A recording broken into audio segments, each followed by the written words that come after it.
CEO 전문 채널 정혜일의 가업승계입니다. 세금 없는 배당, 감액 배당 실전 사례 공부하도록 하겠습니다. 제가 10년 전에 컨설팅 할 때는 배당하는 회사가 거의 없었습니다. 그런데 지금은 많은 회사들이 적극적으로 배당을 하고 계시죠. 그런데 우리가 하는 배당이 세금 부담이 크다는 것이 가장 큰 단점이자 어려움입니다. 또한 4대 보험도 같이 연동이 되고요. 감액배당 같은 경우에는 세금이 없습니다. 그런데 언제 감액배당을 할 수 있는지 이 부분을 많이들 문의하셔서 오늘 그 부분 공부하도록 하겠습니다. 우선 감액배당에 대해서 알아볼 건데요. 2011년 상법이 개정되면서 상법 제461조의 이 규정에는 회사는 적립된 자본금 및 이익준비금의 총액이 자본금의 1.5를 초과할 경우에는 주주총회 결의에 따라서 1.5배를 초과한 그 금액에 대해서는 감액을 할 수 있도록 개정이 됐습니다. 자, 그러면 도표로 좀 쉽게 그림으로 보겠습니다. 회사 설립할 때에 자본금이 있습니다. 아마 대표님 설립할 때 1억 5천, 3억 등으로 설립하셨을 거예요. 자, 그러면 회사가 영업활동을 통해서 이익이 남으면 그 이익에 대해서 우리가 배당을 하게 되고요. 배당을 하게 될 때 10분의 1, 배당금의 10분의 1을 적립하는 것을 이익준비금이라고 합니다. 물론 배당금의 10분의 1을 무조건 하지는 않고요. 자본금의 50%입니다. 자, 그리고 자본준비금은 주식발행 초과금처럼 자본으로 인해서 잉여금이 발생하는 경우입니다. 어쨌든 이 두 개를 합해서 자본금의 1.5가 넘어가면 그 초과분에 대해서는 감액을 하여 배당을 할 수 있고요. 그리고 소득세법 시행령에 따라서 자본준비금을 감액 배당했을 때는 과세가 되지 않습니다.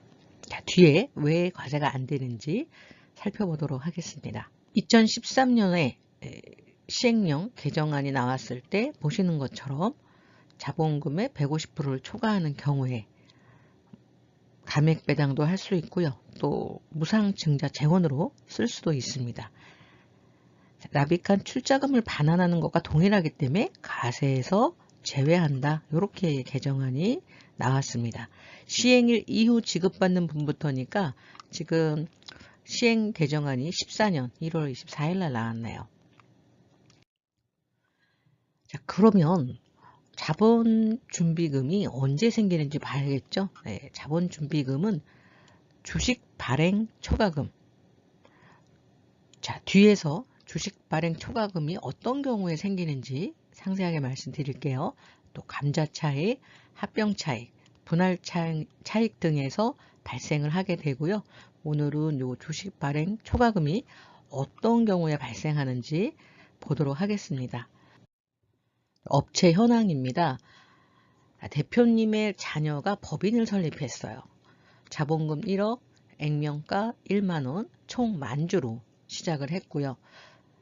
사업을 하다 보니 고정자산도 구입을 해야 되고 많은 자금이 필요하죠. 아버님이 여유가 좀 있으시니까 아버님께서 대여를 해주셨습니다. 자녀의 법인에.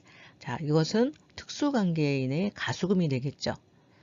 자, 이런 상황에서 아드님이 사업이 정말 잘 돼서 이익잉여금이 한 19억 정도 발생을 했어요.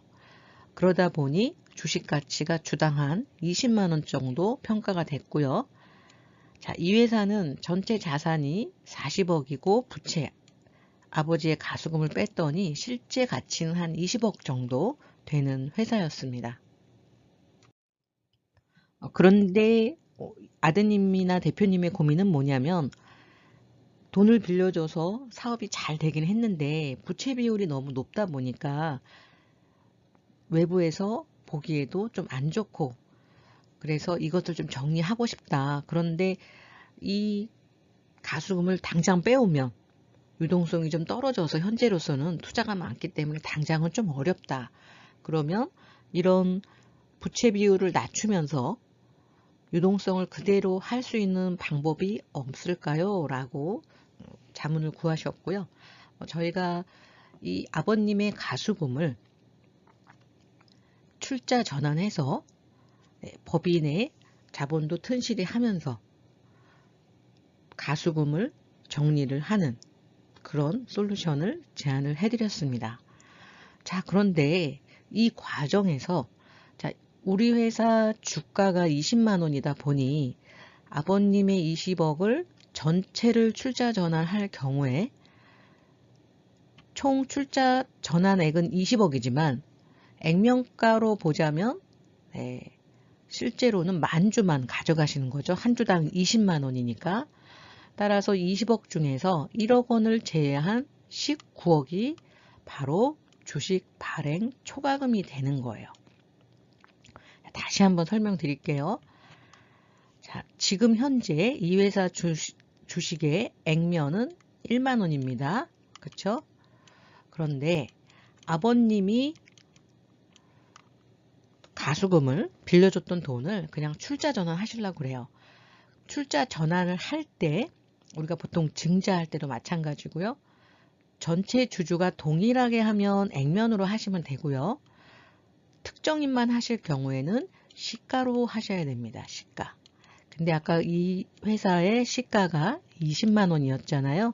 그러니까 아버님은 한 주당 20만 원으로 출자 전환을 하게 되시는 거죠. 그러니까 한 주당 20만 원으로 사는 거랑 마찬가지예요. 내가 빌려준 돈으로 출자 전환을 하는 거니까. 그래서 아버님은 만주를 출자 전환 하시게 된 거고요.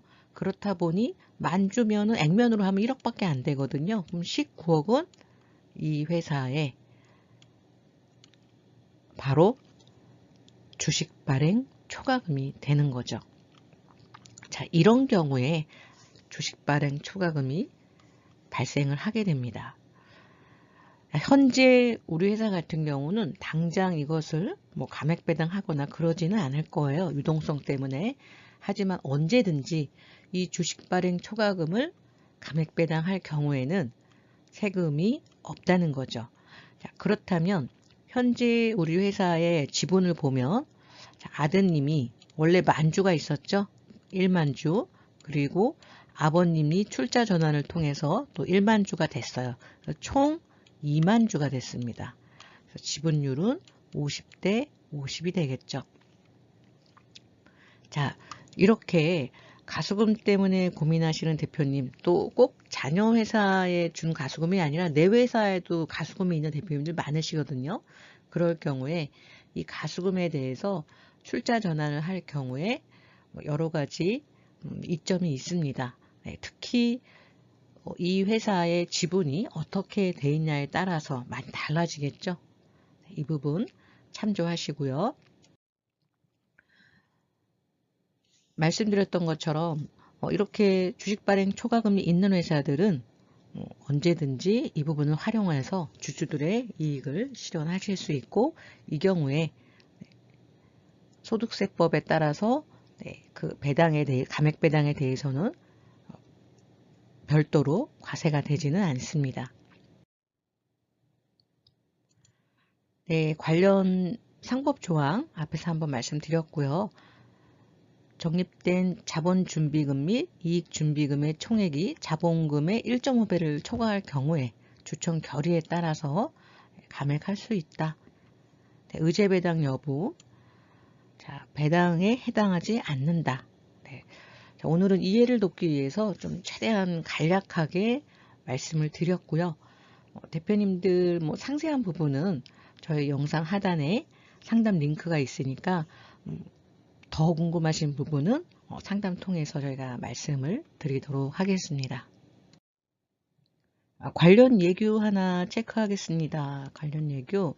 이익잉여금이 있는 내국법인이 자본준비금을 감액한 금액을 주주총회 결의에 따라서 배당하는 경우에 내국법인의 주주는 그 결의에 따라 자본준비금을 감액한 금액을 배당한 것으로 보고, 해당 배당금은 그 지급받은 주주의 배당 소득에 포함하지 않는다. 즉 배당 소득세가 없다는 거죠.